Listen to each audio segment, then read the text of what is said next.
او قصہ ہے جڑا سرکار دو عالم صلی اللہ علیہ وسلم نے اپنے زبان حال نال بیان فرمائی۔ توجہ سے سنیے گا، فرمایا 3 آدمی تھے میرے صحابہ،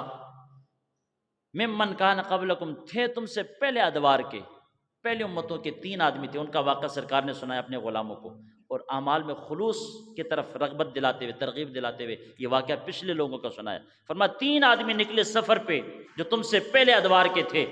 حتیٰ یہاں تک کہ آوو الی غارن، جب دوران سفر جا رہے تھے تینوں آدمی تو رستے میں شدید بارش لگی، اور بارش سے بچنے کے لیے قریب پہاڑ میں ایک غار انہیں نظر آیا، انہوں نے اس غار کا سہارا لیا، اندر چلے گئے بارش سے بچنے کے لیے، موسلادھار بارش سے۔ سرکار دو عالم فرماتے فدخلوہ، وہ سارے کے سارے تینوں اس غار کا سہارا لے کر اس میں داخل ہوئے،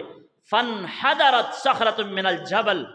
وہ بارش اور آندھی تیز ہو گئی، اتنے میں پہاڑ سے ایک چٹان ٹوٹ کے آیا اور غار کے دروازے پہ دروازہ بن گیا، بند ہو گیا غار، فسدت علیہم الغارہ، دروازے پہ بیٹھ کر اس نے غار کے دروازے کو بند کر دیا۔ اب غار ہے، اس کا ایک ہی دروازہ ہے، تینوں آدمی اندر پھنس گئے اور باہر سے چٹانا کر بیٹھ گیا، کون ہٹائے؟ اس سے بڑی مشکل اور پریشانی ان کے لیے کوئی ہو سکتی ہے؟ فقالوا، انہوں نے کہا انہ لا ینجیکم من هذه الصخرة الا ان تدعوا اللہ بصالح اعمالکم، تینوں سر جوڑ کے بیٹھ گئے اندر غار میں، اندھیرے میں مشاورت کرنے لگے، تو اس نتیجے پر پہنچے، ان کا فیصلہ یہاں جا کر پہنچا، انہوں نے کہا کہ یار آج زندگی میں جو نیک اعمال ہم نے کیے ہیں اور خلوص کے ساتھ جو ہمارے اعمال ہوئے ہیں، آج اپنے خالص اعمال کا وسیلہ رب کے بارگاہ میں پیش کرتے ہیں۔ جب انہوں نے یہ مشاورت کر کے تینوں بیٹھ گئے، پھر ایک نے اپنی زندگی کی نیکی رب کے بارگاہ میں تذکرہ کیا، یا اللہ تیری رضا واسطے ماں پیو دا خیال رکھیا سی، والدین کی خدمت کی تھی میرے مالک تیری رضا کے لیے، اس والدین کی خدمت کا تجھے واسطہ اور وسیلہ پروردگار ہم سے یہ مصیبت کو دور فرما دے۔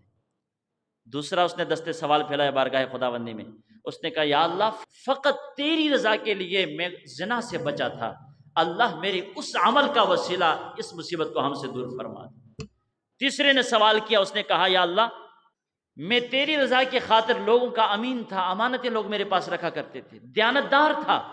حضور میری دیانتداری اور میری امانت داری کو اپنے بارگاہ میں قبول فرمائے، مجھے میرے اس خالص عمل کا واسطہ اس مصیبت کو ٹال دے۔ اب رحمت عالم صلی اللہ علیہ وسلم کے غلاموں،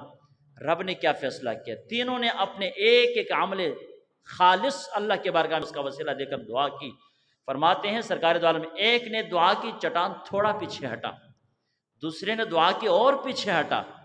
جب تیسرے آدمی کی دعا مکمل ہوئی، عرش بری کے مالک نے تینوں کی دعا قبول فرمائی، اور اس مصیبت کو دور کرنے کی حالت میں غار کے منہ پہ بیٹھا ہوا چٹان اللہ نے پیچھا فرما دیا ہے، نجات مل گئی، تینوں باہر نکلے۔ دوستان گرامی قدر، جب اعمال میں خلوص ہوگا تو ہمارا ہر عمل نہ صرف قبول ہوتا ہے بلکہ دیگر مصائب کے لیے، پریشانیوں کے لیے، مصیبتوں کے لیے، وہ ہمارے نیک اعمال کو اگر ہم یاد کر کے رب کے بارگاہ میں اس کا وسیلہ پیش کریں تو ان اعمال کا وسیلہ پیش کرنے سے رب معاشرے سے اپنے عذاب کو ٹال دیتا ہے۔ اللہ وحدہ لا شریک عمل کی توفیق عطا فرمائے۔